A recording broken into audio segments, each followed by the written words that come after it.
Hello and welcome back. Thank you for tuning in. If you haven't been here before, my name's Meredith. I'm a clinical hypnotherapist based in Wellington, New Zealand, and I'm passionate about clinical hypnotherapy. And this is what the series is all about, talking about how to use certain types of suggestions. And today's episode, we're talking about embedded commands. So buckle up. I hope you enjoy this one.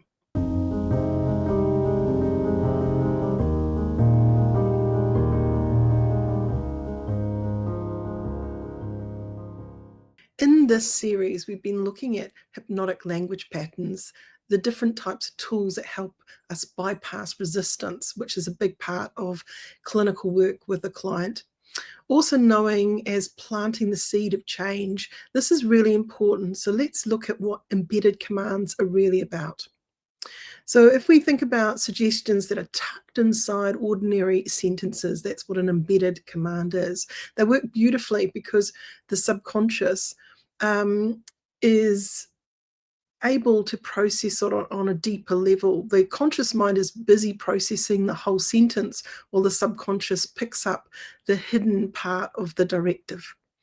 So, for example, as you are sitting here, you might begin to relax deeply. Which part of that is an embedded command? Begin to relax deeply. Not as you are sitting here, this is just an observation, but you're utilizing that idea.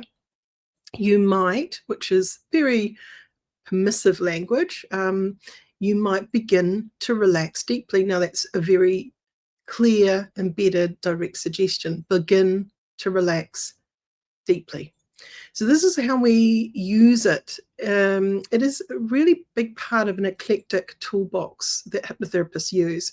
So notice how the suggestion to relax deeply is hidden within the large sentence.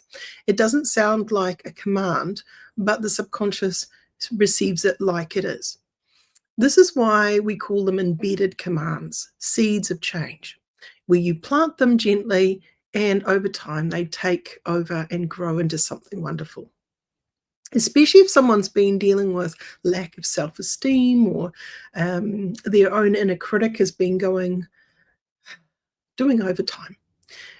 A hypnotherapist is there to assist that person in shifting the way that they internally dialogue with themselves, potentially.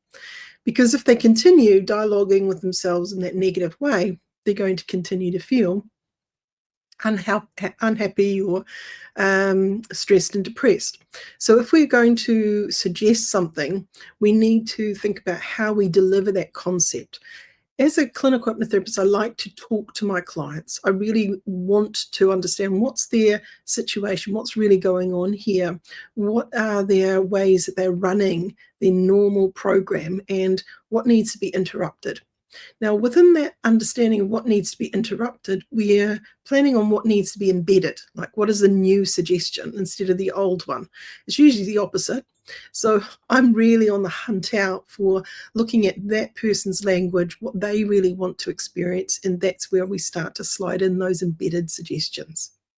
We need to use tone. So when you're shifting your voice slightly, perhaps in a softer or firmer way, this can be highlighting a certain part of the sentence. Pauses, natural pause before and after the command that's landed can be quite potent. I like to create space actually with a client to think about it, to think about what comes next in their own mind so they have time to construct it. If you are continuously chattering and getting to the next thing, they're still back at the third thought rather than the sixth thought in. So give them time to process. Repeat them too. Layer them. Allow them to interconnect. Gestures, so a subtle nod or a hand movement or a change of eye contact can also anchor in a command. Rhythm, keeping the conversation flowing in that hypnotic way, the more natural it feels, the more effective it is. I might, at the end of a session, say, it's amazing how quickly things can begin to click into place really easily. Things clicking into place very easily. This is what I want the client to go away holding, that things are going to click into place easily, and how easy it is and how quickly it happens. All the time I'm using embedded commands, okay? Getting that person to really think about that and get the emotion going on it.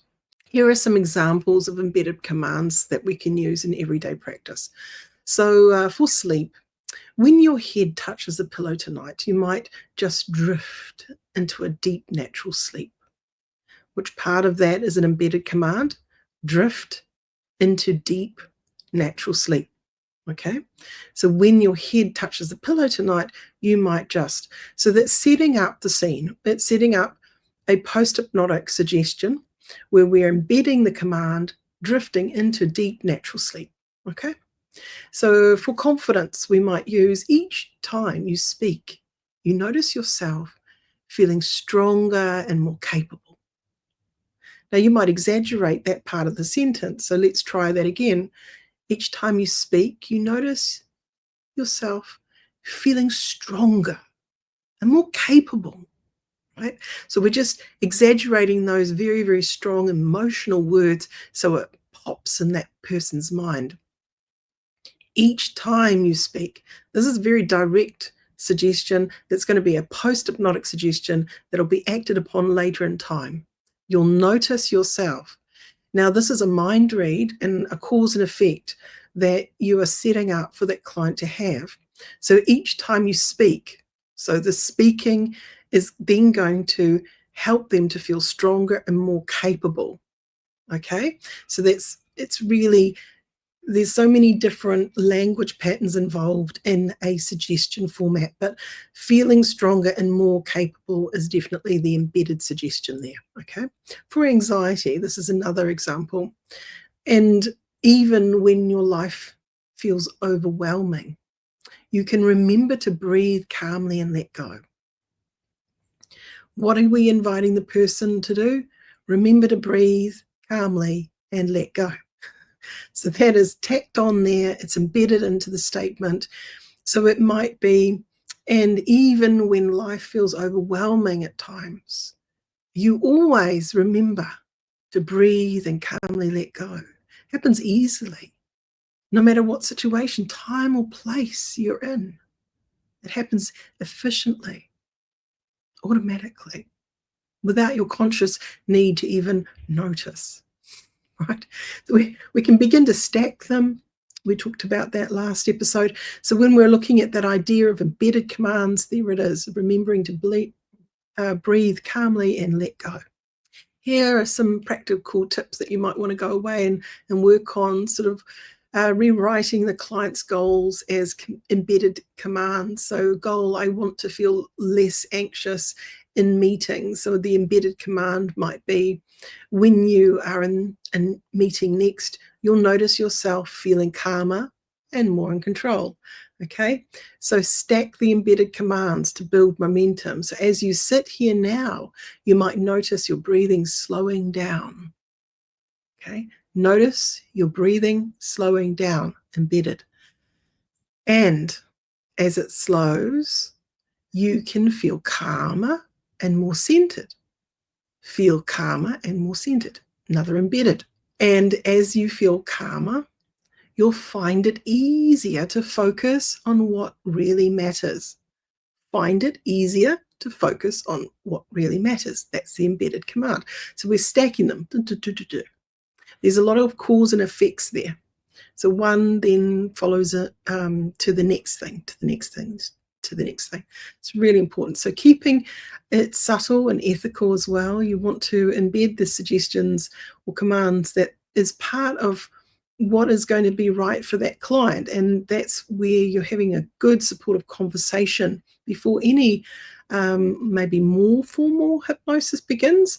And that's where we can start to utilize their own language, their own words into that.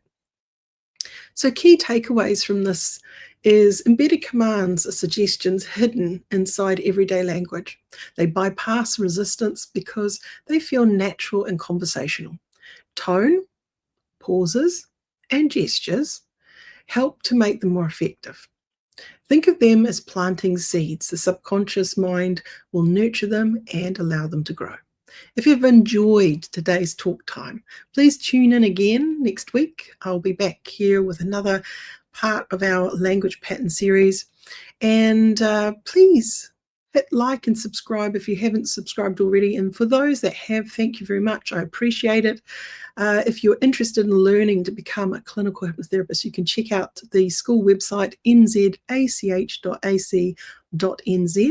and I'd love to usher you on board. It's an online, very what we call hands-on experience, learning all sorts of things to do with hypnotherapy. Anyway, thank you again for your time and tuning in today. Ka kite.